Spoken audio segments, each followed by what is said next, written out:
अस्सलाम वालेकुम दोस्तों, ड्रामा सीरियल डायन एक ऐसी कहानी पेश करता है जहां माजी की एक मजलूम लड़की अब इंतकाम लेती हुई डायन बन चुकी है। कहानी का मरकजी ख्याल निहाल है, जिसका चेहरा बुरी तरह से बिगड़ चुका था। सबने इसे ठुकरा दिया था, अपनों ने इसका साथ छोड़ दिया था और उसको मारकर चले गए थे। लेकिन अब वो नए चेहरे के साथ लौट आई है। इस बार वो निहाल नहीं बल्कि एक खौफनाक डायन मीशा के तौर पर वापस आई है। निहाल इन सब लोगों से बदला लेने आई है जिसने इसकी जिंदगी को अजाब बना दिया था। इसका मकसद सिर्फ इंतकाम लेना नहीं बल्कि अपना बेटा भी वापस लेना है जो इससे छीन लिया गया था। वो अब शवाज शाह के घर पहुंचती है और निशा के रूप में अपने आप को मुतारिफ करवाती है, मगर इसके पीछे छुपी हुई हकीकत बहुत भयानक है। अब वो एक लड़की नहीं बल्कि एक साया है जो सबकी खुशियों को खा जाएगा।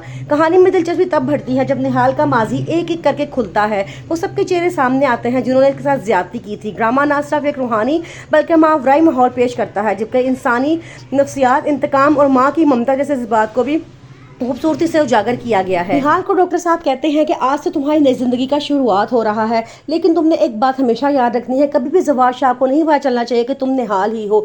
अब तुम निशा हो और तुम्हारा मकसद जिंदगी का उन लोगों से बदला लेना है जिन लोगों ने तुम्हें नुकसान पहुंचाया है। वो आगे से कहती है कि हाँ, मुझे अपना बेटा भी वापस चाहिए और मैं उन लोगों से गिन गिन के बदले लूंगी जिन जिन लोगों ने मुझे तकलीफें पहुंचाई थी। फिर वो बड़े गुस्से और दुख भरे अंदाज में कहती है कि एक एक बंदा मरेगा, जिसने मुझे मारने की कोशिश की थी मैं एक एक बंदे को मारूंगी और उनसे चुन चुन के ले लूंगी। वो कहता है ठीक है, अब तुम्हारी कहानी का आगाज हुआ है, अब तुमने उनके घर में जाना है, अब तुम्हारा बेस बदल चुका है। तो आगे से वो कहती है अब आप फिक्र ना करें, अब आप बाकी काम मेरे पे छोड़ दें, मैं उनके घर में जाऊंगी और किस तरह बदला लूंगी ये सब अब आप मुझ पे छोड़ दें। निहाल सबसे पहले जाते साथ ही जवाद शाह का एतमाद हासिल कर लेगी। वो इतना एतमाद हासिल कर लेगी कि जवाद शाह को निशा के साथ अलावा कोई नजर ही नहीं आएगा। उसके बाद वो बारी लेगी जकिया फौजिया से बदला लेने की और उनको ऐसा मजा चखाएगी कि वो लोग याद रखेंगे कि उन्होंने कभी किसी के साथ बुरा भी किया था।